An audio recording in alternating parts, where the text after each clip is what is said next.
All right, folks. Here's the first podcast of 2023. This is crew call 4-1. My numbering system is completely out the window. So I've decided that the first number indicates the year and the second number indicates which one I'm doing that year. And that's apropos nothing at all.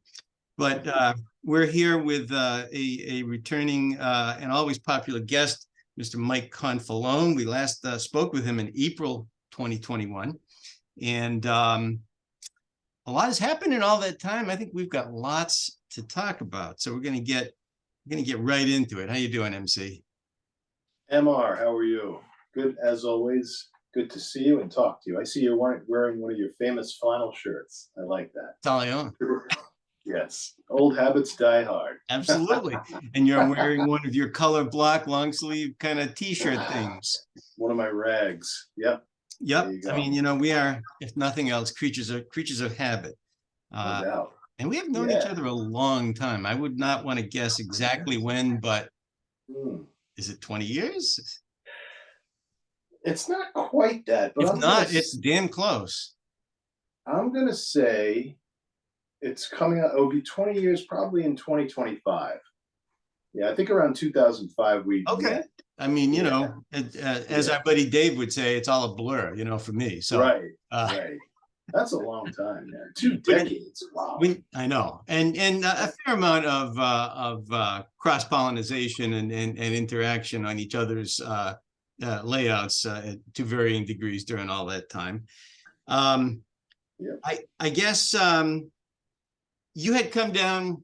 I guess that was November when you came down to operate at my place, maybe. Yeah, probably, maybe. And that was that was your first time down here in some time, and you kind of disappeared onto the Kaiser Valley local, and were never seen or heard from again after that.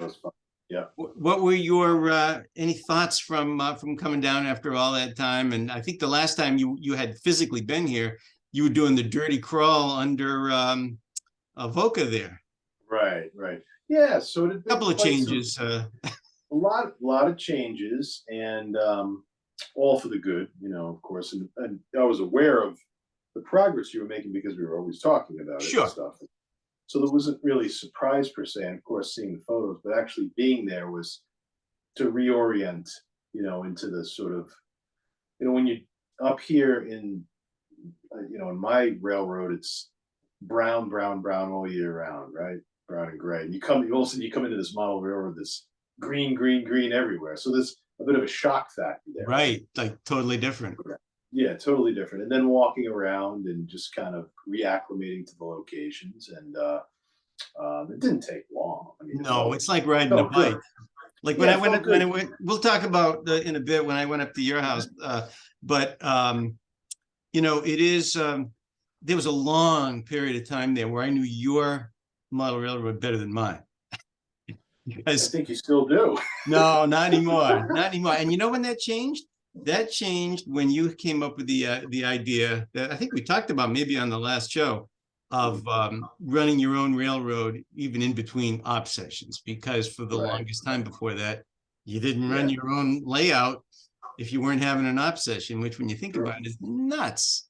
It seemed so obvious when you said it, but until you said it, I wasn't thinking about it, and that is when I learned my layout.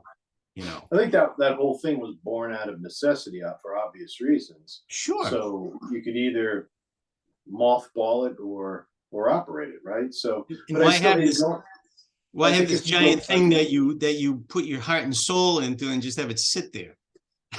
It's true. I will say, and I'm sure if you go back to the last podcast we had back in 21, I recall being quite enthusiastic about running solo. Right. And I would never change that and yada, yada, yada. However, I would say after returning to more normal, having people over and operating, it's a different thing. You know what I mean? It's of course. I think all of it has merit though. You don't have to exclude one in order to do the other. So like at your place, you might just get an urge to run something solo in between. Or you might have Yeah, Joe come yeah, over, like I have Dave come over and that's run right. some things in between. And then sometimes Yeah, get together with a couple other guys. You know what I mean? So yeah. it's I like the flexibility of doing it, and Mhm. I love the ability to just at any given time go down there and run something if I feel like it. Like there's no obstacle to it. You just wherever you left off, you start. And wherever you stop, you start there next time. And that has worked like a charm. Like I can't believe how well that's worked. I think it's also it's a morale booster when you do something that's fun, right? Right. It's just It's that supposed to be fun. it's supposed to be fun, but being in the mode of exclusive one man operations with a large layout just doesn't work. Well, It really kind of stinks because there's no interaction with other trains or other people, and it's not prototypical. So see, I the never key got is, there. I never had time to get there. I was busy yeah, learning my layout, learning all the right, jobs, right, developing the waybill system, yep, really getting it in my head. I mean, I always joke that you're still, X number of years ahead of me in the process, right? And it doesn't necessarily translate into degree of completion. That's not really what I'm right, talking about. You know what I right, mean? right, Like sure, I think you're still easily maybe a year or two ahead in terms of maybe thinking about your operations and maybe even, and we'll get to this in a bit, but revisiting some areas of the layout and going back and making changes to areas that right, were considered yep, finished. So yep, yep, could I do that in the future? Yeah, if my eyesight sure, holds up, you know what I mean? right, right, yep, You never know, but I haven't hit that point yet. You know what I mean? So I right, mean, I'm yeah. just getting into my stride where you were, I don't know, 3 years ago, maybe. Maybe I think in your case you're modeling a strict prototype, so you have certain restrictions with that and guidelines you need to follow and research you need to do. In my That's case, true. it's a pro to freelance, so I do draw inspiration from the prototype, obviously, but I have the freedom to make changes at will and to do what the heck I want. Yep. That is a blessing and a curse because I tend to, as you know, do things on a whim, and then 15 No, minutes later, not wait a you. sec, nah, take that back, reel it back in, and so, but that's just the way I operate. It's just the way it happens. So I think a Well, lot you're of always thinking, right? So yeah, a that's little where too you much. come up with this stuff. No, not some of it's garbage, but you're always thinking. That's where you That's come up with this great stuff. the key thing is at the end of the day, and I think I've demonstrated this, and some modelers just never get there, but they get frustrated. So I think in my case, maybe it's from trial and error or just a process of maturing. Decisions that I make with regard to the layout for changing things, I always land in the right place. I may Eventually go we get through, there, right? yeah, there's a lot of pain sometimes getting there, and we'll talk about some of that. But ultimately, when I do make decisions, I find that I'm making the right one in the end. Right. It's not, you know what I mean? Where 10 years ago, decisions made were bad ones, and then Well, but resulted in what's just bad the differentiating factor here? Experience, right? I mean, experience. Yeah, experience. you learn.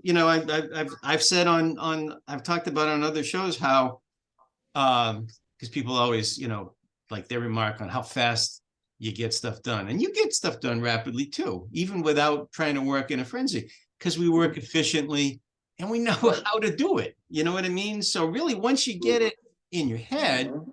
Yep. you just build it, and we're motivated to actually see it through. Yep.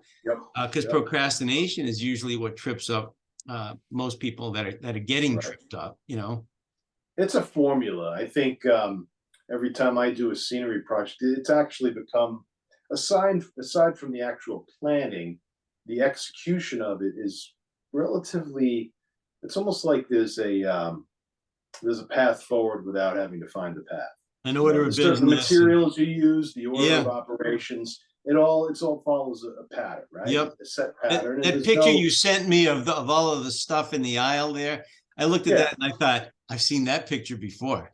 Oh yeah, absolutely. And there's no I try to be a little more organized I work at a much slower pace now. Yep. For a lot of different reasons that we've talked about. But, the end result is you're going to use the same materials and you're going to make the same mess. And you're going to come across the same obstacles. You just need to, you know how to clean it up, and you know how to Yep. finish it off, and you know how to see it through to a completed scene. That's right. I know that when I went up last time, which was Not that long ago. last month, right? Well, we got one coming up. So 6 weeks back, you were at the last one. So 6 weeks, you count back 6 weeks from March 4th. That's when you were here. I couldn't tell you when that was. Yeah. In January sometime. Right. Yeah. But I don't think that was my first time up in a while. But I guess my point is, whenever I go up there and I walk in, always something new to see, typically. Yep. Sure. And I know it well enough that I always notice it. Yeah. Yep. And some like that when I went up the last time and I had that all-day oxy job there. I mean, I'd never really done that job like that before, which was very cool because I got to experience it, for me for the first time. Right. On the other hand, it wasn't an issue because so much of where I was and the running of it, I was already familiar with, Right. Sure. Like, sure. Like I ran through the whole oxy area there. And for one moment, I pictured myself on top of it. Back when we built that second level, way absolutely. back. Yeah. And you cross the cross aisle bridge, and I think, Jesus, I built this thing out of wood, and I can't believe it works this well. It works great. That's because it's in Confalone world. If that was down here, right. I'd have to build it out of steel I-beams for it to work right. It just worked perfectly. I have a magic dome hanging over the railroad. You've got some kind of environmental control there that I do not have the benefit of. I mean, I've got the same complement, I think, of dehumidification that I never turn off. And you only run one, right? Yeah, it runs from I'll start it up. It's not that long from now, probably mid-March, and I'll run it constantly from there through, probably till December 1st, nonstop.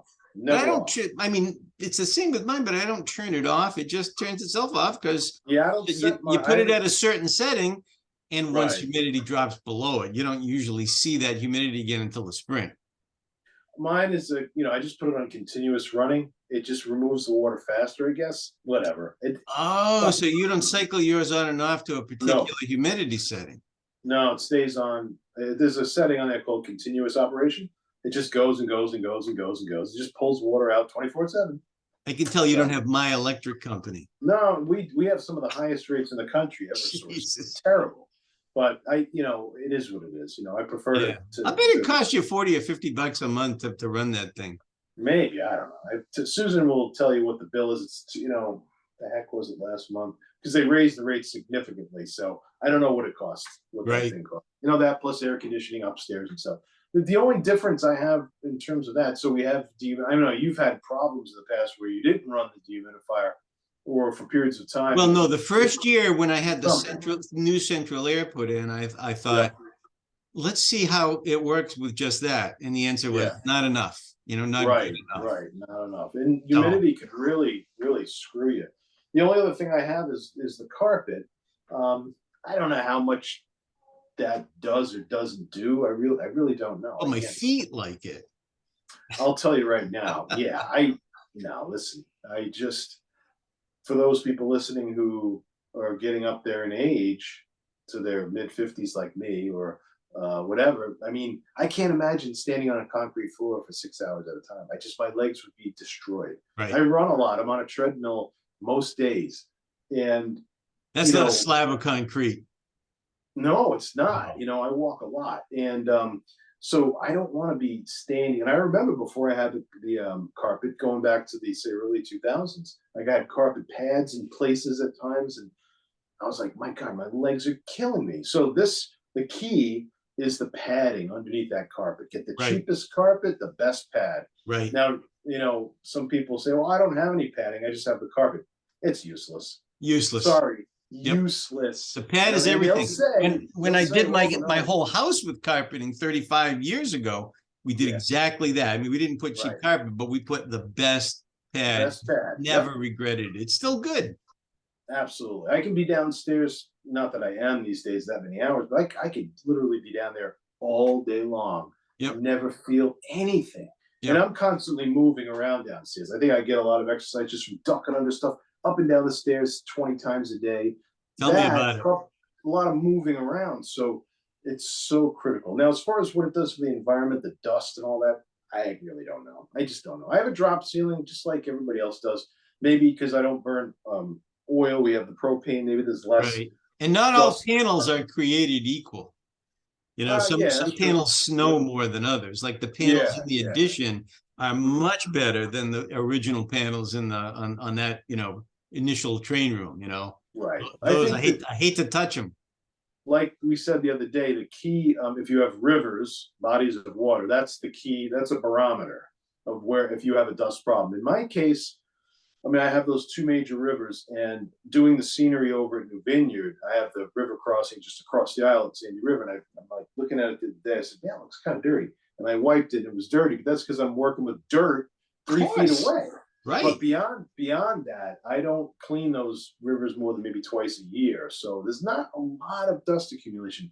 I'll go around and clean the scenery with the alcohol, and I will notice not an exponentially better look, but it looks a little brighter, you know. Yeah, I tried that experiment. I think I told you, and I just couldn't detect any difference. See, that's kind of interesting. That's really we may have different dirt. You know what I mean? Like yours probably dissolves, and mine just kind of ignores it. You know what I mean? It could be, yeah. Have you ever sprayed the trees, actual tree foliage, like in a section? You don't notice any difference in the foliage color? Nothing. So you shouldn't have a dust problem in your rivers. So if you have dust in the rivers, that dust has to be on the trees. Oh, of course it is. And you know, maybe once or twice a year, I think I told you the way I do it, and this is going to sound nuts, but I take the central vac. Yep. And my small portable leaf blower. Oh yeah. And I just kind of blow off the layout and try to suck up the cloud with the central vac. And it's, you know, I always think of you when I'm doing that, because I think you'd chortle if you saw me doing that. You know? This, I would absolutely chortle. I mean, how else can I do it? You know what I mean? It's just... Yeah, the only way, and again, I did. See, your trees, you couldn't even see dirt on them. No, I just sprayed, but I do spray the trees with the alcohol. Right. And I see it in the grasses, like the big farm scene at Knox. That when I spray that with the alcohol and I saturate it, man, you need to like spray it and run, get the heck out of there quick. Wow. And I come back the next day and I'll look, and I'm like, I'd be afraid to do that on my trees to that degree, because I wouldn't want stuff to fall off.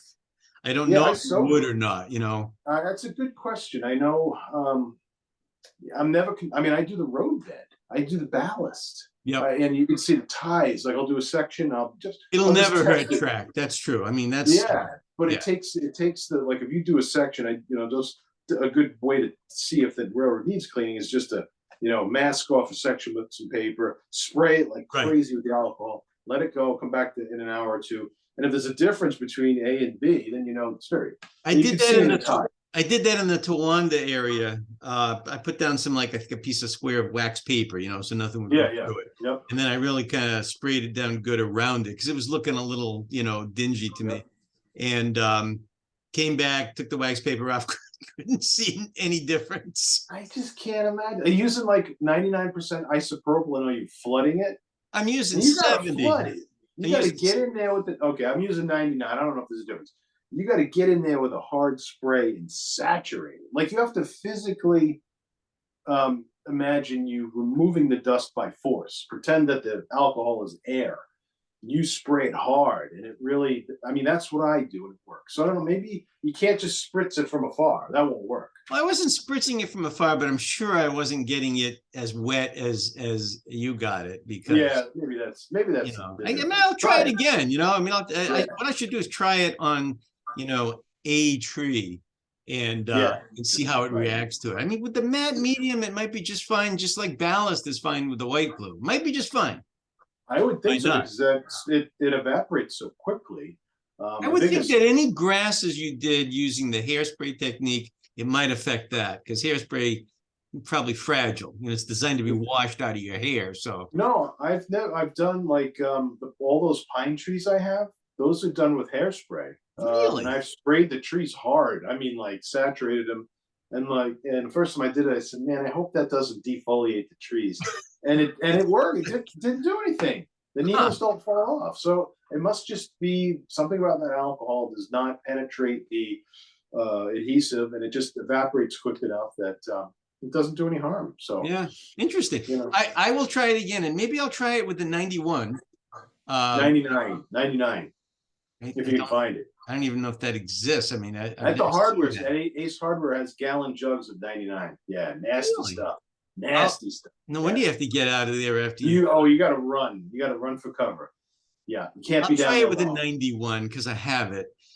Give it a try. And I don't want to have to go buy a Scott Air Pack to do this. Just remember flood soldering, flood cleaning. Just yeah. I kind of like my lungs to work after. The only thing I will say in closing about the last trip up was that people all the time ask me what it's like to operate up at Mike Confalone's, and I just say it's freaking great. There's no bad jobs on the Allagash, and I would like to think that there's no bad jobs here, and so far that's kind of how it's hit me, Right. Yep.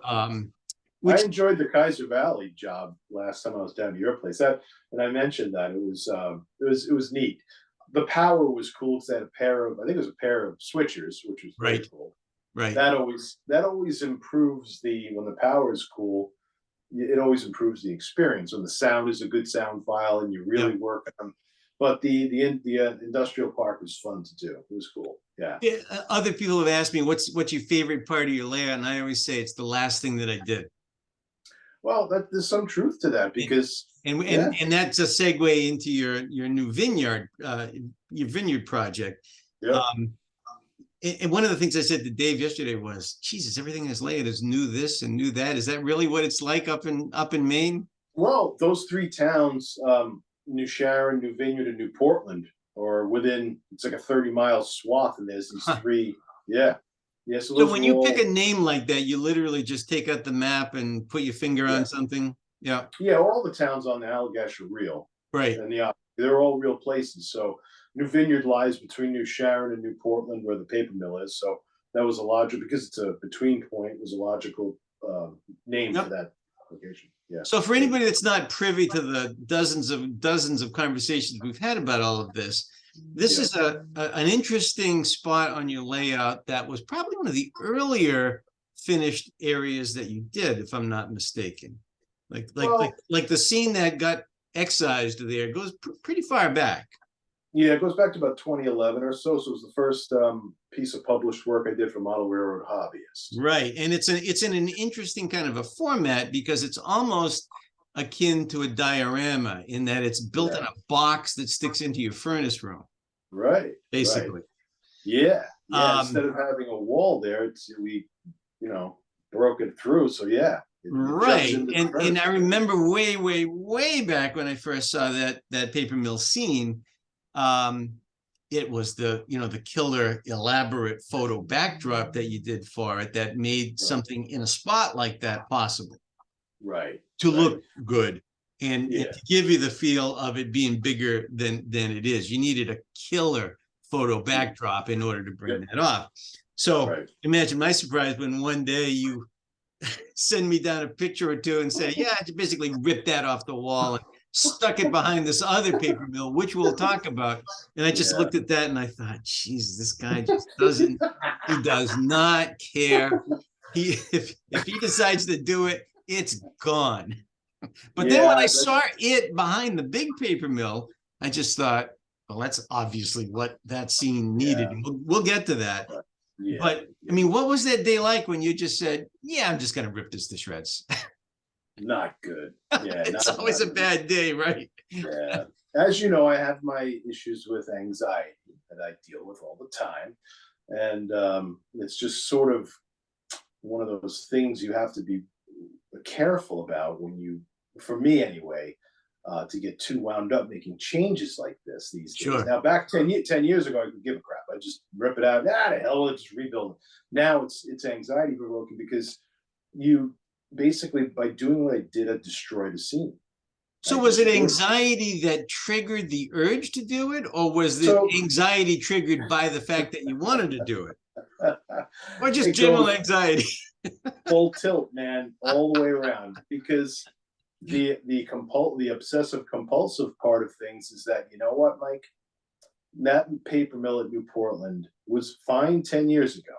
I mean, you did it, made a scenery DVD out of a video, how to. Never been done before, to my knowledge, and was very effective at, essentially representing a big paper mill in a very small space. However, very small, yep. However, overly compressed, extremely compressed operationally. Well, and that represents an integrated mill too, right? Integrated mill, the whole thing, just extremely limited in terms of what your operational potential was there. Right. So it's every time I walk by it, I'd be like, yeah, it's starting to get old, starting to get long in the tooth in terms of I'm not sure I like it so much anymore. Sure. Now the other, when something starts bothering you, it's like a stone in your shoe. You just can't ignore it. It really, really is. And the other problem is that the transition from Allen, which is on the other side of that little wall, from New Sharon there, from Allen, you got this nice rural scene with the Ethan Allen furniture plant, expansive photo backdrop and big sweeping curve. Within a section of this, a foot, you go into a paper mill. That was the wall you were considering having me rip out for about 24 hours, right? Not even 24, maybe 12. So the transition from there to there through this little mouse hole in the wall was severe. Right. And it started to become like, you know what? And then when I started thinking about the East Dixfield project, I finally got the buildings at East Dixfield, which is a big, 25-foot long sweeping curve, big space. I finally got the buildings situated there, the track plan in, redid it all. Right. And I said to myself, okay, I'm satisfied. This is good. It's going to be a good mill. But it had the look of it was a non-integrated mill. Okay. And I said to myself, am I cutting myself short here or selling myself short by not taking advantage of the space down here to create a freaking monster mill, integrated mill? So I started to look at that photo backdrop at New Portland and said, man, I just could not resist the idea of what it might look like behind those buildings. Right. Now, the only way to do that is to rip the damn thing off the wall. Yeah. And by ripping it out of that scene, I could not resist trying it. By ripping it out, you ruin the backdrop in the process. Sure. It gets buckled up, it gets destroyed. I mean, in fairness, you could print it again, right? Oh, yeah, spend hundreds of dollars, print it again, and then put it up, and it sucks. No good. Right. So I said, this is a considerable risk. I said, but my instinct told me, my gut told me this is the right thing to do. So I pulled it out, packed it out best I could. And I said, oh my God, what have I done? And I brought it. No use debating the wisdom of this at that point, right? Yeah. I put it up at East Dixfield, taped it up half-assed. And I said, like you said, I sent you a picture. Right. And I said, yeah, this is going to be something else. Total game changer, because I'd never seen any backdrop in that spot. And even though that wasn't the right backdrop, clearly it illustrated what it could look like. And that started the process of, wow, okay. So then it kind of set off a series of events where I had to deal with two things. I had to, because the backdrop that I took from New Portland to East Dixfield was not nearly big enough. It only covered a third of the space. I'm like, well, it looks cool, but what the heck am I going to do now? Created that problem, but also destroyed the other scene. What am I going to do with this other scene? I got to walk by this thing every day and say I destroyed this perfectly good scene. So you destroyed that scene without having a plan to replace it? No plan. Oh, that's interesting. Only that I knew I could do something. I could, because of my skills with Photoshop and everything, I could take that existing backdrop and make it bigger somehow. Do something to make it work at East Dixfield. So that was the first thing I did, honestly, was to solve that problem. Yep. And I took that file into Photoshop and I just started to build it. And you hit that pretty hard. I mean, you worked on that for a couple of weeks, didn't you? Yeah, a couple of weeks, and I made it. It's 22 feet long by 22 inches high. It's a typical photo backdrop. It's gonna be, and it's not up, as you know, because you'll be up here the day we do it. It's gonna be like moving day. I guess we're segueing into our backdrop conversation because there's plenty to talk about with that. I mean, I think that if you think about your layout and like all of our friends' layouts, like Neil's and Jim Dufour's and all these layouts. Even did you do some for Jim Reddington too? Yeah, absolutely. So everybody's had the benefit of your photo backshop work, and it makes all the difference in the world. And you know, it's not to say we're the only guys with good photo backdrops, but I guess, I mean, if you look at them, they all, I don't want to say they have a family resemblance, because you know usually it's the layout owner that's taking the pics. Usually. Right. So the scenes are obviously different. But the way the backdrop just kind of works is the family resemblance, you know. Well, they're done right. You know, there's and you learned it on the Allagash, and then everybody else benefited from that, which is, you know, a positive thing. It's been great. You know, getting back to, so after I solved the East Dixfield mill issue by building this huge backdrop for it, I went back to, you know, in the interim or during concurrently, I was trying to figure out what the heck to do at the other location now, because like I've got this, and it looked really bad because the backdrop was ripped off. The track, you know, I immediately just started hacking away. I got a couple chisels out, sprayed it with water, and just started. I wanted it bare plywood as soon as possible. I wanted any memory of that thing gone. Remember when they did that at Laceyville and Skinner's Head? He took it right down to the bench. But the thing is, at this stage of my life, at this stage of the layout, I don't want to be doing this anymore. You know what I mean? I that's what was bugging me. I said, you screwed yourself here, buddy. You're going to be suffering until you find a way to make that right. And it took me weeks to figure out what to do in that new video. It didn't seem that long. How long did it did? Oh yeah, it did. I know it's an iterative process. We had a lot of pictures back and forth, but the first time I showed Dave the first picture, he said he's going to oxy it. He called it. That's the easy decision to make. The decision on, because the space is small, and you're going into this little staging behind this backdrop. You know, what do you do there? How do you take advantage of that space and make it interesting? So for anybody who's not a member of the Allagash Facebook group, get on there and take a look at what it turned out as, you know, what it ended up being. And it ended up being one of the, honestly, of everything I've done on the layout, I think I'm most pleased with this. And I don't know why. It's got because it's the last thing you did. I don't think that's it. I think it's because of the degree of upheaval that started the process, and the end result is it just looks right.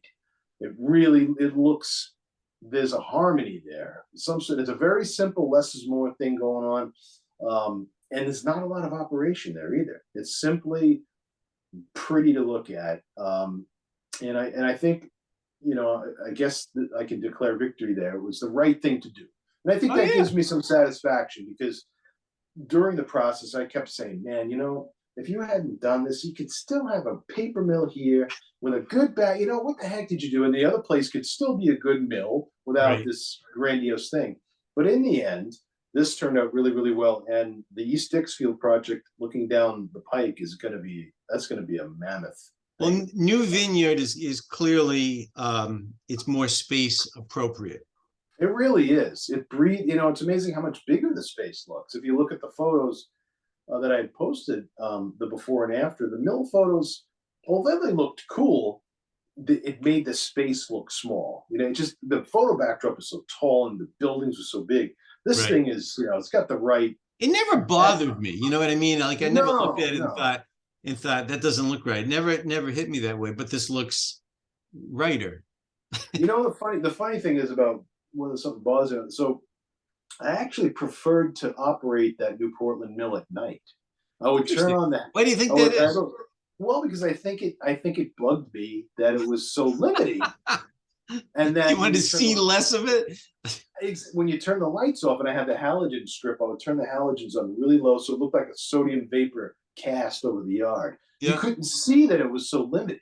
You know what I mean? And I found that I enjoyed that a lot more, and that told me something. So, and I think when you're walking through the room and you look towards that area, you see Allen, and then you see New Vineyard. They kind of go together. Of course. There's a harmony there instead of this abrupt transition. And you weren't always going to have Allen part of the Oxford, right? No. So we all knew that was inevitable, but you eventually got there. Yeah, it just made sense. The Oxford County. So that branch, I mean, if you think about it, was the decision to cast off the White Mountain branch, the Oxford County, which is a lot of track, really, but it's short on, it's long on miles, short on business, really. And in the early Guilford era, which we're part of that now, those decisions were being made all the time to cast off these marginal branches. So why would the AGR want to go up to New Portland for some marginal mill that's going to generate 3 or 4 or 5 cars a day, and a couple of little bits and pieces? So it made sense.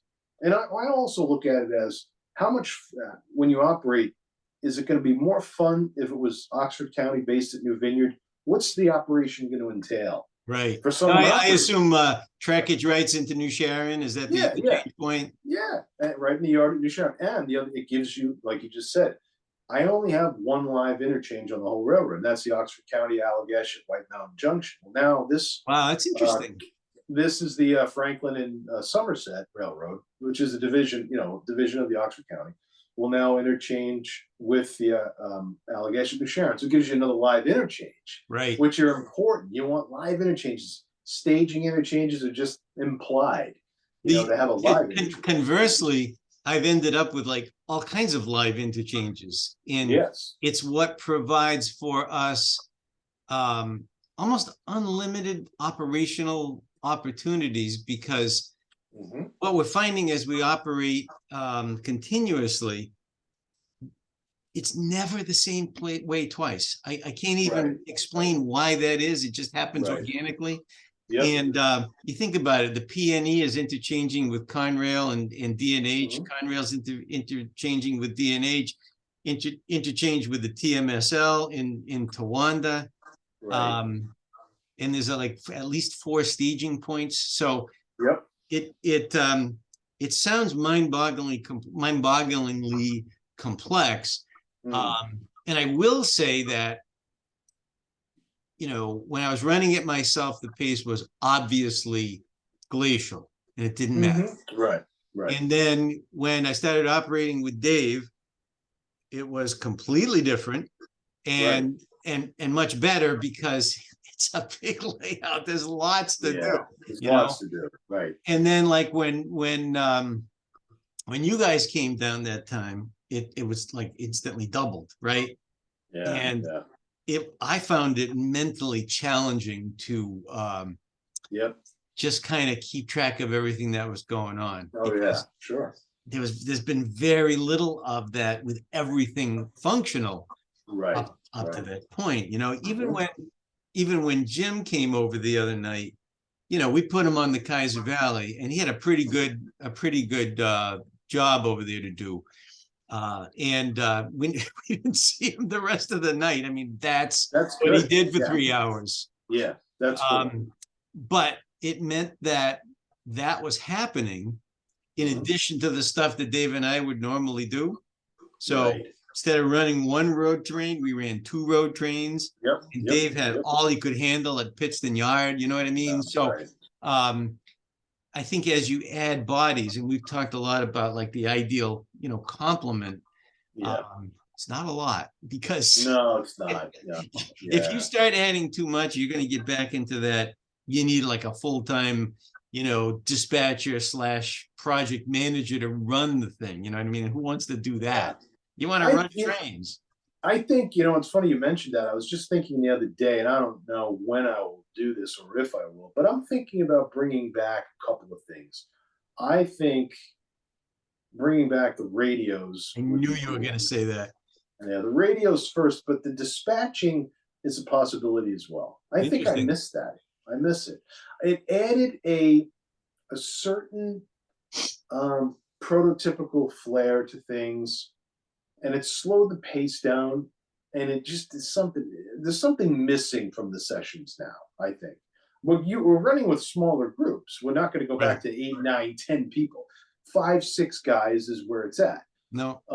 Having said that, I think having a dispatcher and using radios, if we rotate it, not Dave back there all the time, but I was going to say, that's a big rotate it. burden to put on one person, right? No, I will never do that again. We'll rotate it, and it'll be fun. You might even rotate it during a session, have somebody do half. It seems like something that I would be absolutely terrible at. No, you'd be fine. You'd have to do a little homework. You'd have to You gotta have that thing in your head that Dave has, and I don't know if I have that. I did it for a long time, and I had no. Well, you automatically have the layout in your head. You conceived it, you thought it up and built it. I could do that here at your house. I don't know. Get ready. Well, you know what you could do is you could pair up with, say, Dave on his shift and just kind of I'd have to post. Yeah, we'll figure it out. I'm not worried about it right now, but it is something I'm thinking about because there seems to be there's just something now that we're starting to ease back into normalcy. I think there's something we're missing that. I don't mind the radio aspect. I mean, we've got cool. We got a stack of them sitting here doing nothing for a long time, Yep, same. And I still like, even when it's just Dave and I running, I'll be calling out radio-ish things to him, as I'm coming into Pittston Yard or wherever, Yep. It's interesting because like we automatically do different things when the two of us running, and he'll do his Pittston thing often, but then he'll say, "I'm going over to the D&H for a while," and he'll just, he'll run P1 local down to Yatesville, or he'll run a D&H road train, or switch Taylor Yard, and he every once in a while he'll take a Conrail road train, but I tend to hog those. And every once in a while he'll do Mahoopany, but I tend to do it more often than not. It's just, and I think we have our preferences, maybe. I did SY10 last night, which I hadn't done in weeks and weeks and weeks, and like really enjoyed it because I hadn't done it in so long. Right. But I think there was a time when I just kind of got sick of it. You know what I mean? So it's. I remember like when we were dispatching here, it was different because in your place, Dave was sort of a roaming dispatcher. Correct. And there's something, not that that's a bad thing, but when we were doing it here, when either I or Dave was back in the utility room with the door closed, using that Franken mic, there was something about that was really cool. There was something about that. Absolutely. I mean, when he was here roaming around, that I hadn't learned my own layout. If I didn't have Dave there, I couldn't have had a session. I know that sounds ridiculous, but really that's kind of what he was doing. He was facilitating everything that was actually happening. Yeah. Because I was like, you build it and they will come. Well, yes. We'll I would imagine the test bed for that to ease back into that will be here, and whether we do it in the next couple of months, few months, who knows? It'll be interesting to see what the appetite is. Like the novelty of it in the beginning might be really neat, and then it might wear thin fast. Who knows? Well, the key thing is we used to fill out the clearance forms, right? Remember? We used to be writing a lot of paperwork. Remember that? Oh, yeah, that's right. MBS clearance form number 1, dated blah blah blah blah blah. Like a Form D kind of a thing. Yeah, so you'd have to do that again, and because you can't, if you're going to dispatch, you have to. I don't know. There's got to be some sort of, record keeping or some sort of. Well, now you're back to train sheets, right? Well, Dave has, whoever the dispatcher is. Dave used to keep a train sheet. I never did that. I used to have copies of the clearance forms in there. I would fill it out, and the person would copy it, and that's the end of it. You keep it simple, right? So I wouldn't ask anything more than that of anybody. And I'm not quite sure on the paperwork like you said, the appetite for it. Whether it's I personally miss it. I'm starting to miss it. For a while after we stopped using it, I said, I don't miss that at all. It's So I the don't know adding why of the people, maybe. I think it was too, when we were doing the dispatch, it was too many people. Right. It was too many people. The It was pace chaos, too fast. really. Chaos, total chaos. So I think if you bring it back with a group of 5 or 6, I think it could work and be a lot more I relaxed. feel like my max would be 5. Yeah. I think my head would explode beyond that.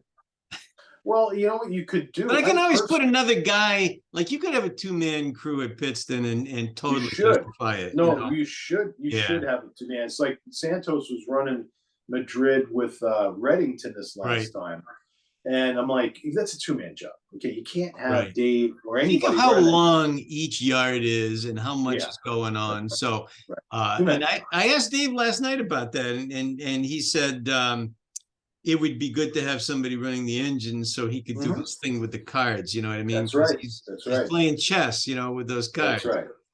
Yeah, and you gotta, and that's the other thing. You want to have somebody running the engine who does it prototypically and realistically, so that it's hard if you're running the yard doing all the bills and to run the engine the right way. Right. I'm a stickler on that. Especially in a yard. I mean, there's just so much going on. Yeah, and Mahoopany is a little bit like that too, but maybe the way Mahoopany, well, when you think about it, Mahoopany is 3 different yards that you're running there. Yeah, right. You could almost count the building as another yard. It's got so many tracks in it. So you could have 2 guys there. You could. The way Mahoopany is designed, I've got a lot of those sorting shelves, and the operations at the different yards tend to be kind of self-contained. So, usually when you're switching out the building, you're working your empties out of West Yard there, and it's all like in one spot, so it's not so bad.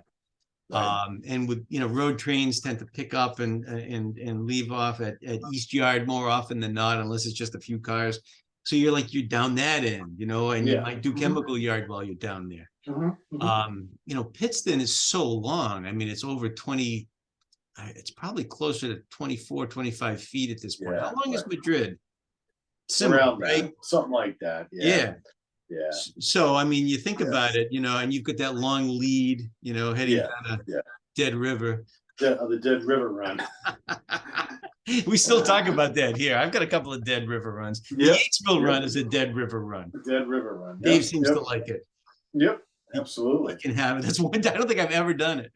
Let him do his thing. No, I think 2 men is you may not, quote, need 2 guys to run Madrid or Pittston or whatever, but it's better with 2 people. It enables you to have a second person there, another guy, without having to have them clog up the aisles and run a road. Keeps it fluid, especially if you have multiple operators, I mean, I guess that's true here too. Like each of those yards is like the nucleus of the entire operation. Sure. So, but I don't know if Madrid is ever not busy. I guess sometimes it is. I mean, Pittston can be like completely tear-ass or dead. You know what I mean? Well, it's feast or famine, right? Yes. Yeah. And that's part of the problem. This past op session we had here, when Dave comes in, there's hardly anything in the yard. It's almost empty. I said, yeah, that's not going to last very long. Right. And before you knew it, we were in total chaos, right? Was that by design or just how you left off? I don't remember. I've lost a train. I'm missing a train somewhere in the layout. I said, what did I do? Like the traffic is off in one direction. I did something at some point months and months ago, and I never corrected it. I can't find a way to get back. I completely understand that, because when you think about it, I've got my northbound and my southbound Conrail trains, and I usually have 2 of each. Yep. Right. And yet somehow I've got a 5th one. Yeah. I don't even know how that happened.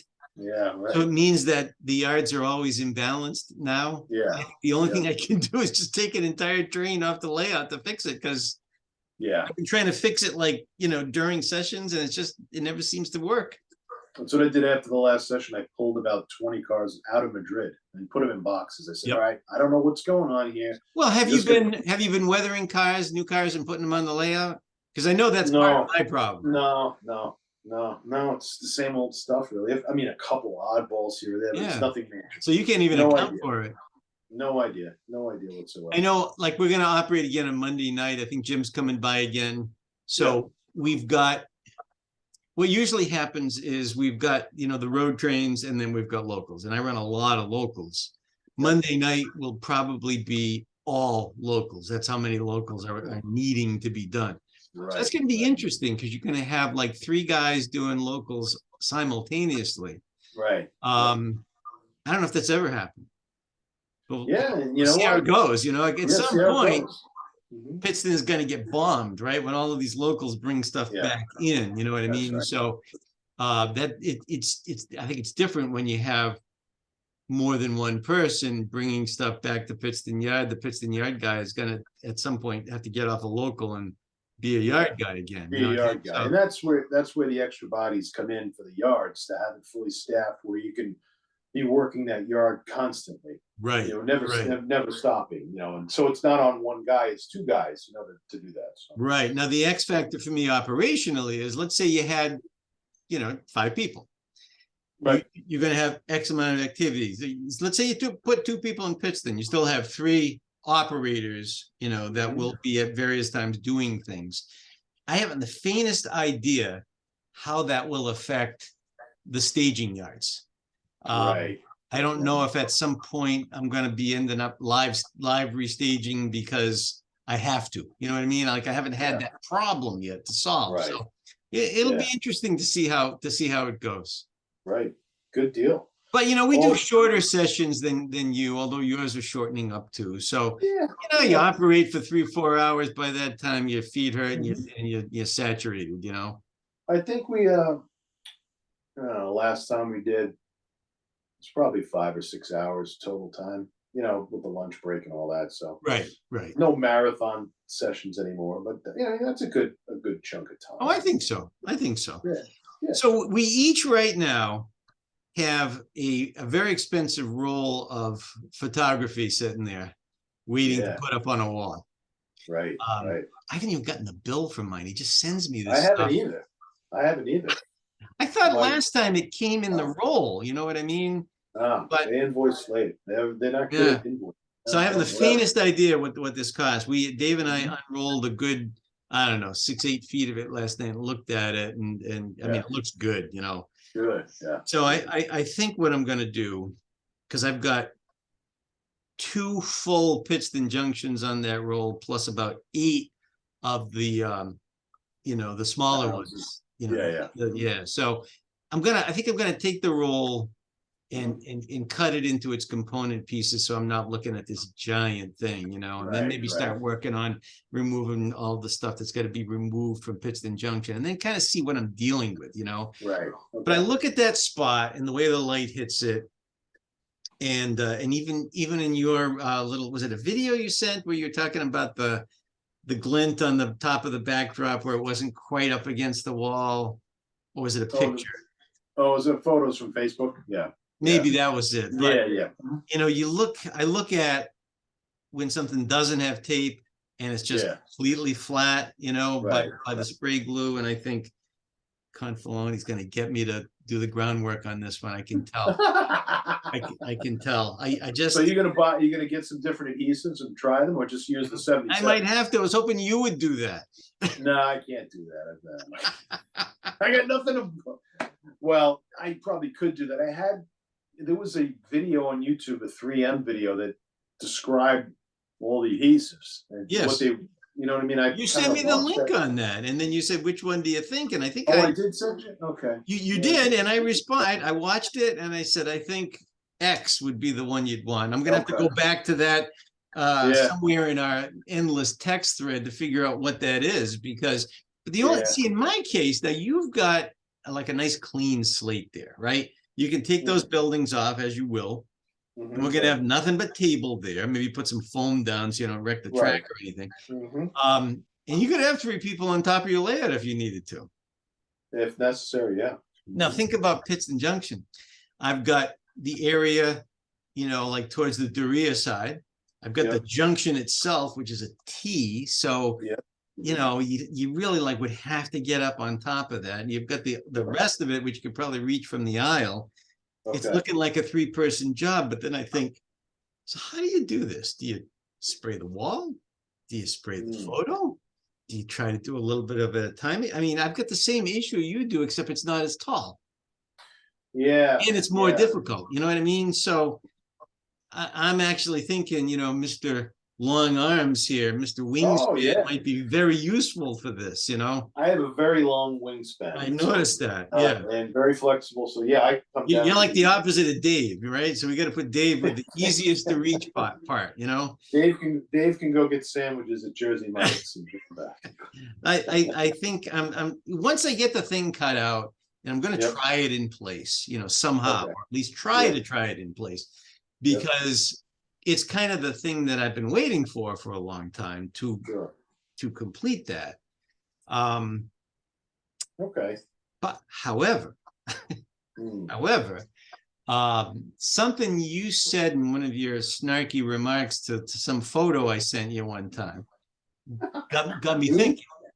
Yeah, right. And I started thinking about the left-hand side of Pittston Yard, to the left of the engine terminal. Okay. Yep. And you're going to laugh when I describe this, but you remember the sea of power that was there? Yes, I remember that. I did make a snarky remark. You did make a snarky remark. Yes. So when Dave came over last night, I took a couple of A-line boxes because it took two, and I cleaned all of the engines out of there. Okay. And I started talking to him about it. I started looking at the photos we had of all of that. But even funnier, when I took all the engines off of there, what did I find? I had the roundhouse and the stalls already planned out and drawn onto the cork. You gotta be kidding me. I was farther along. I completely forgot about that. Wow. That was probably 2 years ago. Oh my God. Or a year, maybe a year ago, but I mean a long time ago, to the point where I had forgot. Dude, I took the engines off and I thought, I'm a lot farther along on this than I thought. Yeah, right. So then, because I used to look at it and think, I don't know what I want to do there. Actually, I do. Yeah. See, I kind of got it figured out. That always struck me as a scenic highlight of that yard, that old beat up roundhouse, right? Absolutely. We looked at all kinds of pictures of it, and was it being utilized in your era by Conrail, or was it abandoned?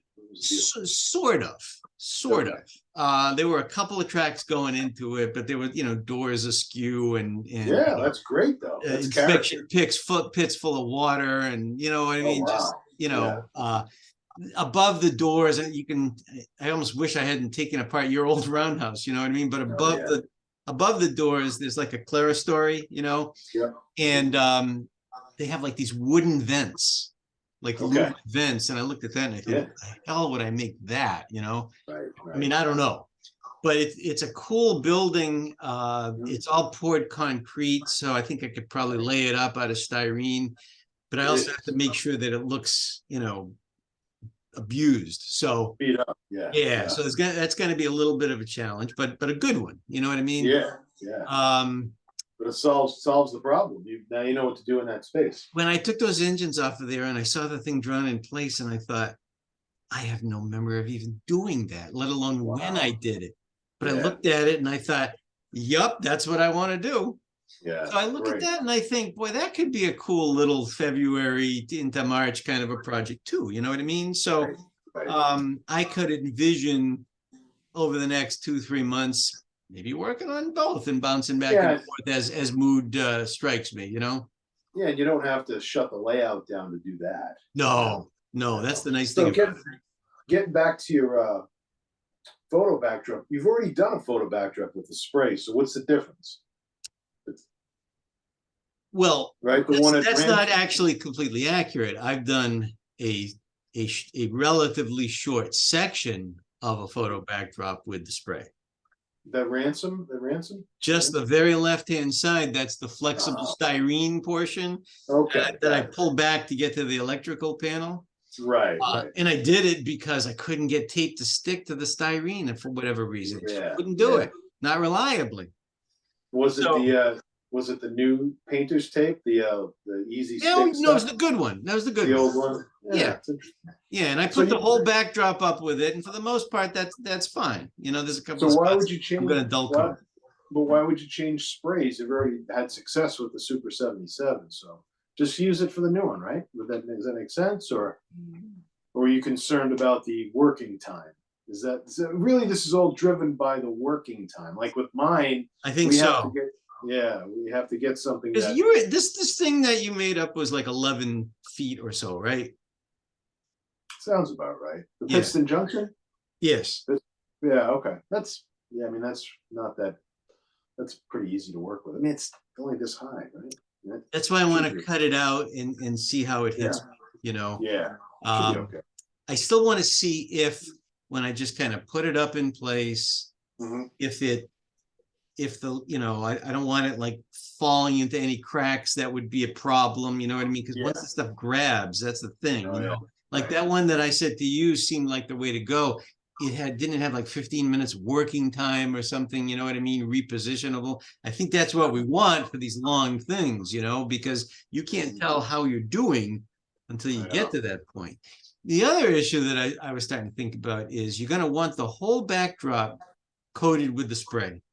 You wouldn't want to like spray, in my case, the bottom 6 inches and have the top of it not stuck. You got to have the whole thing stuck, which almost means that you want to spray the backdrop and not the wall. Not the wall? Why not? I would just spray the wall. Well, you're saying, Well, if you spray the wall, now you're going to have glue above the backdrop. What do you do about that? well, I would test, what is the glue when it dries on the wall? What does it look like?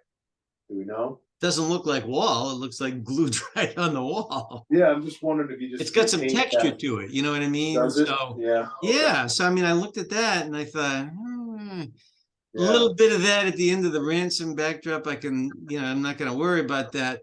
11 feet of that in the way the light hits good. that Yeah. wall, you know, like the temp one that I put up with the blue painter's tape. You know what I mean? Yeah. And I could see every lump. Yeah. Right. And I Right. don't want to see every lump on this from, you know, because Yeah. I think the way the light hits it, you know, it needs to Yeah. be really flat Needs against to be the wall. tight. Yep.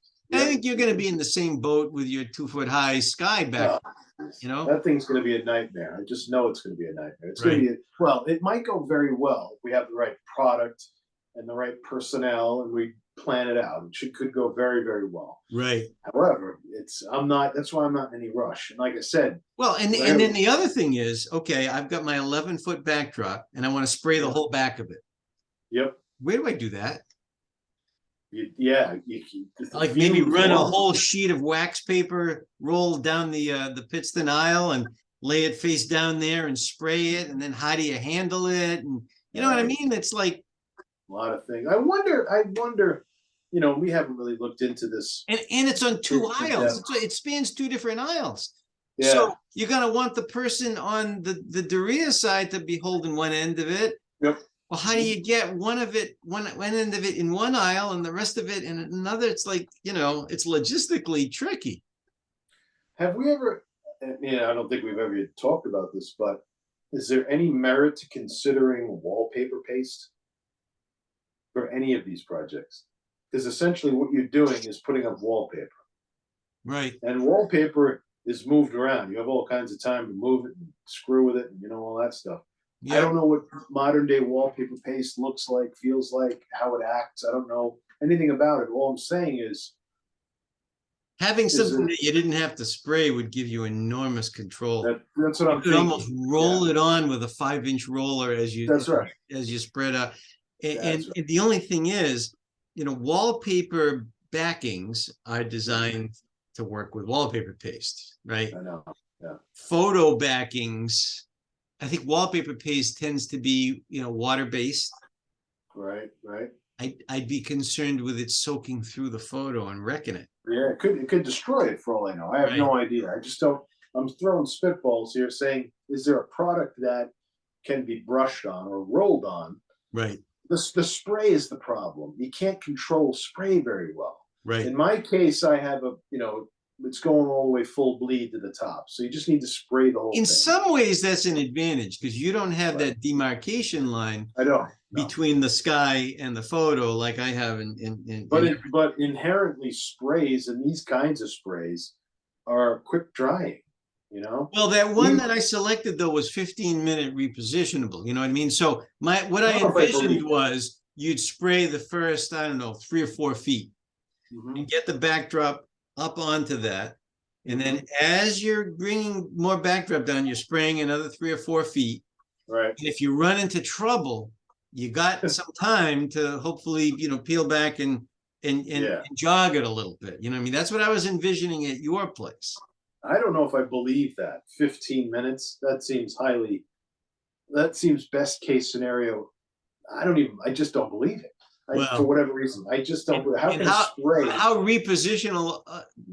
repositionable is it at 14 minutes as compared to 4? Right. That's right. Are you fighting with it, and in doing so, are you ripping it, tearing it? So these are all unknowns. And we're spending hundreds of dollars on these things. So it's not like you have, something that you can just kind of fool around with. Now, I do have 2 pits and junctions. You know what I mean? So if by some problem we messed one up, I've got another one. But I think my goal for that was, someday in the future, if it, I don't know, got damaged or started to look bad or whatever, I'd have a spare. I don't have a spare. Mine's a one-off, man. Right. I mean, I have the I can always have it reprinted, but this thing is massive. And they cut the sky, they cut it so it's full bleed. They went through that process. This thing's got to work. So that's why I said, I think we could probably benefit from the Pittston Junction experience. You know what I mean? Like it might be an easier one to attempt first before doing the full height one. Well, I'm just trying to think of an example of somebody. There's a lot of photo mounting videos on YouTube, but nobody mounts 22-foot long, 22-inch high photos. Right. We're dealing with something that the only thing that is close is wallpaper, and that's the question: is wallpaper paste? You don't almost have to take a piece of, go to the damn paint store and get some wallpaper paste. I was just going to say, this is your homework assignment because you've got pieces of backdrop. I have lots of pieces of backdrop. So get some wallpaper paste, and there's probably different kinds because I think there's different paste. Like you've done wallpapering, right? Sure. Almost got divorced over it. Listen, it's a test of a marriage. No question about that. At my old house, when I first got married, we did that. And I said, this is not something we will ever do again. That or putting not the two of us. That or putting together a gas grill. Those two things are in. No, I just do that myself. But when you think about it, this vinyl-ish kind of wallpaper, and then there's the regular one, and there's different wallpaper paste for the two things. Right. And I'm thinking that the regular wallpaper paste might be, too water-based and soak through, whereas maybe the vinyl one might not. You know what I mean? So that should be your homework assignment for that. And my homework assignment is going to be to test out the sprays. And I'll go back to that. Was that email? Probably that was an email thread, not text. Yeah, it's probably an email thread. Here's another, just throwing, again, just the idea of what ifs, right? White glue. Why not? You're never going to get it flat. It's water-based. I don't think it's going to do the job. Even carpenters, like yellow glue. When I say white glue, I meant yellow, like Tight Bond. Tight Bond. I suppose you could try to squeegee it on, but I've found even when doing static grass, that tacks up pretty quickly. Okay, yeah. So too tacky, maybe? Too tacky too quickly. Okay. White glue would be better, less aggressive, but maybe doesn't not tacky. I don't think that's the stuff. I mean, I know white glue wouldn't hurt the photo, is what I'm saying. Wouldn't hurt. You think it wouldn't? No, I don't think so. I mean, there's photo mounting glues that they have that are not spray. Is that right? Oh, sure. Okay. What are those? What's the consistency and how do you apply they are white and they have that similar consistency, but they're not like Elmer's. You know what I mean? So interesting. Okay. Yeah. Maybe it would be worth. Your issue is the scale, right? It's the size. It's the scale of it, right? You would almost have to squeegee it, right? You'd have to maybe If it brush was it, that, like brush it on, Mhm. thick, and then take a squeegee and just get a nice even thing, because you don't want lumps. yeah, no, you just glaze it on. You want to glaze, right? If Yeah. in theory, right? I don't know. It's But just a again, that's question. something you'd have to test, because you just try some on a piece of styrene or something and see how long it takes to be unworkable. Yeah, I'd have to do it on masonite. I'd have to prime a Right. piece of masonite and try it. So yeah, I mean, I'm not. I'm a little concerned about the spray option. I'm not feeling it. I'm not feeling the warm and fuzzy about the spray option with something so big. I would like a I mean, better option myself, I mean, yeah, I just not feeling it. So maybe we just do a little research on it. I can go over to the craft store, Michael's Crafts. They do photo mounting there and all kinds of. They probably have something. Hardware stores got stuff. We'll figure. There's got to be something out. I think we're missing something here. We're missing. Maybe some people listening to this podcast might have an idea and say, "Hey, have you oh, ever listen, tried absolutely. We are AVC?" open to ideas and Yeah. suggestions, Yep. because Absolutely. maybe I should hit up Lance on this, because, I don't think I even asked him about that. Yeah, I would ask him. I mean, he doesn't. I don't. To my knowledge, he hasn't done uh, anything close to the No, scale. but what he does do is a lot of adhering of photos, sometimes in larger Sure. photos to do Sure. roofs and Yep. roads and things like that, Yep. parking Yep. lots. So I'll see if he has any thoughts on it. Yeah, I would check to see what's in his toolbox. That would be Exactly. the first step. Even if it's what not to use, he might say, well, whatever you do, don't try using X. Yeah, I'm maybe for yours the spray. I mean, you've got evidence that it works with the ransom thing, but if you're not comfortable doing that at Pittston Junction, if you're not comfortable with that, then I don't think I'm going to have any level of comfort with mine. Right. Whatever problem I have, yours is going to be more pronounced. Exponent, and plus the fumes with these sprays. I don't know what they smell like, but I'm Not sure good. they're not good. Not good. So that's a problem. Right. That means because once you start the process, you can't just say, "Well, it's too stinky down here. We got the windows, the doors open, the fans going, and it still can't breathe." I mean, mine is close to the outside door. I could literally open the door and have a fan going. So it's probably a little bit less of an issue. Although yours isn't that far from that door either. It's just on the other side of a wall. I spray that Krylon, the camouflage paint. I was doing the Martin Spur down there, right by the door. I had a fan up on the layout. Yeah. I was spraying the track, and I was almost passing out. I'm like, this stuff is. I think I told you when I sprayed the Kaiser Valley track, I hung that big circular fan from a ceiling grid. Yep. And opened the door. Yep. I think I did that like on a nice October day. Yep. Sprayed the track, wiped it off, and got the hell out of there. And left the fan going. Like I think I went for my walk. Right. And it smells for days. For days. Oh yeah. Yeah. That's some nasty stuff. Yeah. Not good. Can't be but good it works. It works really good though. Yeah. It looks fabulous. What I would like is that in a can. Yeah, that would be. It just doesn't seem to exist. Doesn't seem to exist, and it is what it is. We try not to use toxic things, and so there's certain things that it just requires the most toxic, like lacquer thinner, to clean the track. Right? I don't like breathing, using lacquer thinner, but it works for everything. Right. So, stuff like that. But well, in our last couple of minutes here, I just wanted to maybe touch on a couple of future projects that we both have. So, another seed you planted in my mind some time ago was the P&E expansion down the workshop wall. Yeah. And I don't know if I mentioned this to you, but I basically mocked up the footprint of that just with furring strip, so we could get used to the intrusion of that into the main aisle. And I've just left it like that. We're living with it. Okay. And I've also designed the bridge structures to cross the doorway, and also the passageway into the workshop for materials. So that's something I would build out of steel, like the swing gate, and like the Hellgate Bridge. Exactly. So that is. I was actually thinking about that being the winter project, but cooler heads have prevailed, and I think I'm just going to let that furring strip stay there until after I really finish the Pittston Yard and the Pittston Junction project. But that's next, because out of Pittston Junction it flows right into the P&E. You know what I mean? So that would be in order of business, probably what I would be doing. Yep. You've got Sounds your good. giant paper mill, which really you can't do any more on until your Right. backdrop goes up. Sound familiar? Yeah, I mean the track plan is in the track plan's done, the existing buildings are done, but Yep. this back, just to give the listeners an idea of what exists on this new backdrop, this 22-foot long backdrop. It's the old New Portland backdrop plus another 2/3. And from the point where that one ended, what I ended up doing was I first started by putting in a long hillside, a distant hillside, which goes all the way down, 20, so Yep. stretch 22 feet around the L.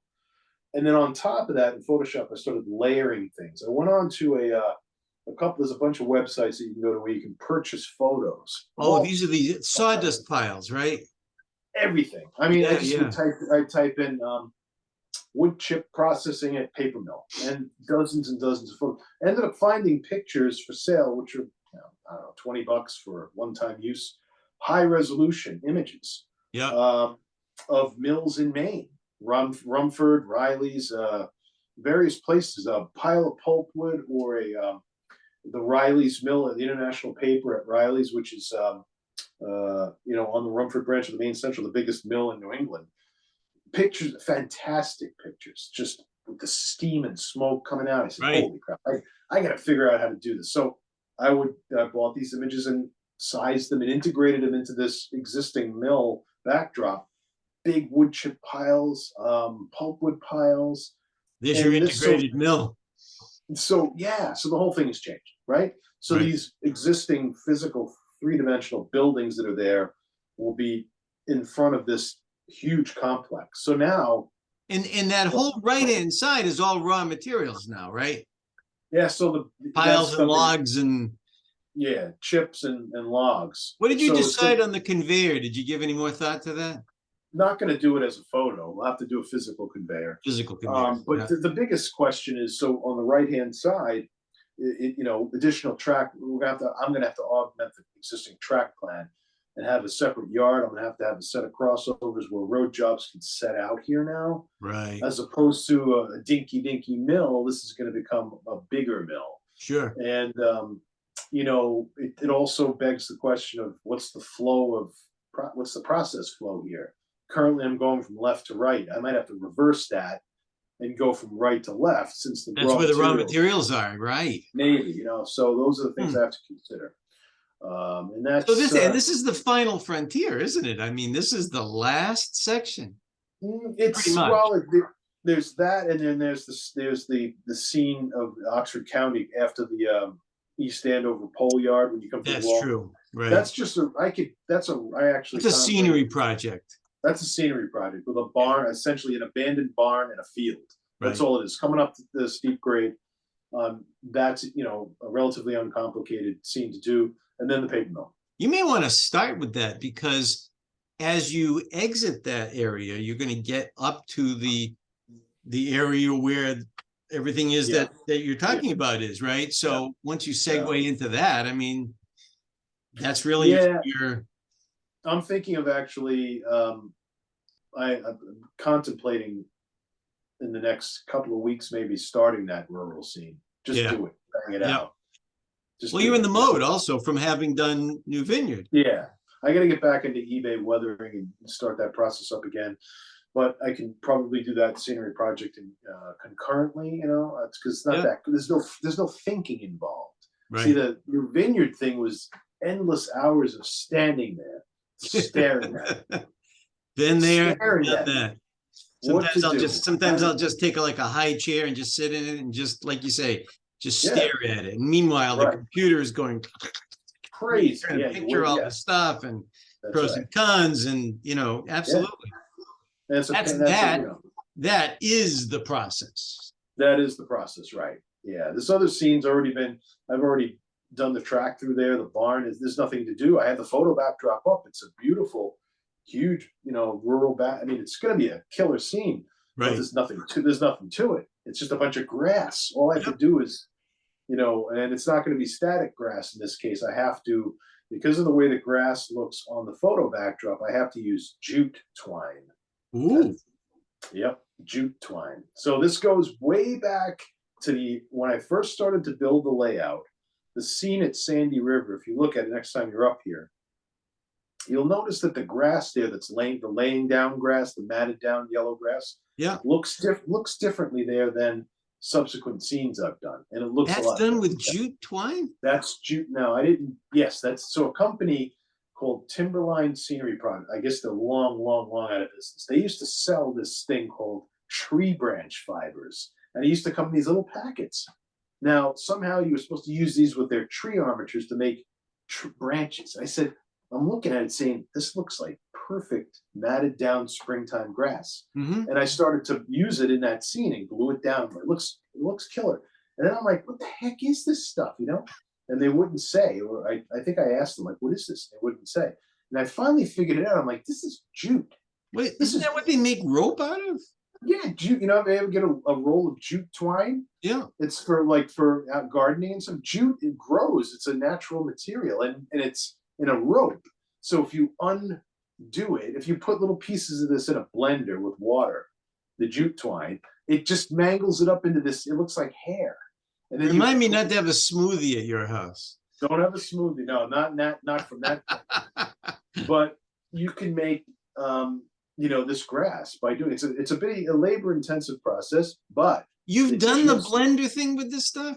Oh yeah, I tried it. One almost killed the blender because the blender's been through hell, and with the leaves and all the other stuff I blend up, but it worked. I did a small batch of it, and redid a little section at Carthage with this material, put it in, laid it out, glued it down, and just matted it down. And man, it looks killer. It looks the real thing. So because it's a natural product, it's not static grass. Yeah, static grass looks great standing up. It really does the job. But laying from matted down grass, the way the fibers come together, it doesn't look bad, but it doesn't look nearly as realistic as this jute. So I'm gonna have to do a lot of jute for this project. I was gonna say that's kind of a big area to be doing sort of manually, right? Yeah, I have to I'm gonna have to blend a ton. I'm gonna have to go through like a whole roll of jute. It's gonna suck, but once you create the grass, you just plop it down and glue it, and you're done. It's not a lot to do. Put a road in and some spare, some deciduous trees, and the scene's complete. The appeal of that scene is the Oxford County, 3 S6s are struggling up the 2% grade through there past this old barn, and then you're in and out of the scene in a minute. You're done. Yep. But I thoroughly enjoyed that job last time, and I can definitely picture how having that scene complete would really just nail it. Yeah, it would be nice to complete your run back up to North Rumford instead of going through this fully scenic area through Andover, East Andover, then you're into plywood again. Right. For that climb. And I'm in that same boat with the P&E because like 90% of it's plywood Pacific, and it's like staging. You know what I mean? That just has no appeal to me, really. You're getting tired of it. Yeah, I think that's where I was tired of it immediately. You get tired of that after. Well, that's why like East Dixfield, it's fully operational. All the cars are there. I took it offline. That thing's offline. Right. There's no point. Who the heck wants to run that mill with no scenery? It's like that thing's been the thing that stinks with that. And I'm finally glad there's a solution or a light at the end of the tunnel, because that mill, if you think about it, East Dixfield, been in operation for 10 years, probably. Unscenic. That's going to be the longest unfinished area of your layout of anything. That's been run continuously. I can remember people that are no longer operating here in the past that have operated that mill. Right. I did it a few times. Under the old, remember, it used to be a yard. There was a yard throw at each end, and absolutely couldn't reach anything. You needed a stool to work the job. Really crummy. Anytime you tell me that we're gonna have nothing to talk about, I'm gonna remind you of this podcast. Yeah, you know how I feel about these things. Well, maybe it won't be 2 years before we have the next one, but I do appreciate your coming on with this one, and I think we owe it to folks to sort of close the loop on some of the stuff that we're talking about here. There's a story in these backdrops and in these upcoming scenes, so we will definitely have to revisit that. Will do. Any parting words for the faithful? Spring is coming, right? The days are longer, the sun is stronger, Yep. and each day gets a little better. The doldrums of November, December are gone. January was equally lousy, but up here, I was saying to you earlier before the call, before we started, in northern New England here, I mean, it's been a very cloudy winter. Typically during the winter, we have a lot of sunshine here. Right. No sun. Right. It's been cloudy, and that amplifies the sort of. Right. So we're all. It's not like you can visit summer downstairs like I can. That's right. And I go downstairs and it's brown and cloudy, and it's like. I don't know. 302 is really liking it in Pittston. 307. 307. Oh, that Oh, the RS3. Yeah, I was thinking earlier that might have to, because you're doing the RS11. I'm thinking that 307 might go back to the HER. Might. See, this is the thing. I didn't repaint it. I just have the tiny little Octy, OCTY, because I think of combinations of locomotives and the way the different prime movers work together and how they sound, and that would be kind of cool to run that with an RS11. So we'll see. Well, thank you for documenting what really is the Mike Confalone experience that I can only hint at. So thanks again, Mike. And until the next one, folks, have a great spring. Till next time.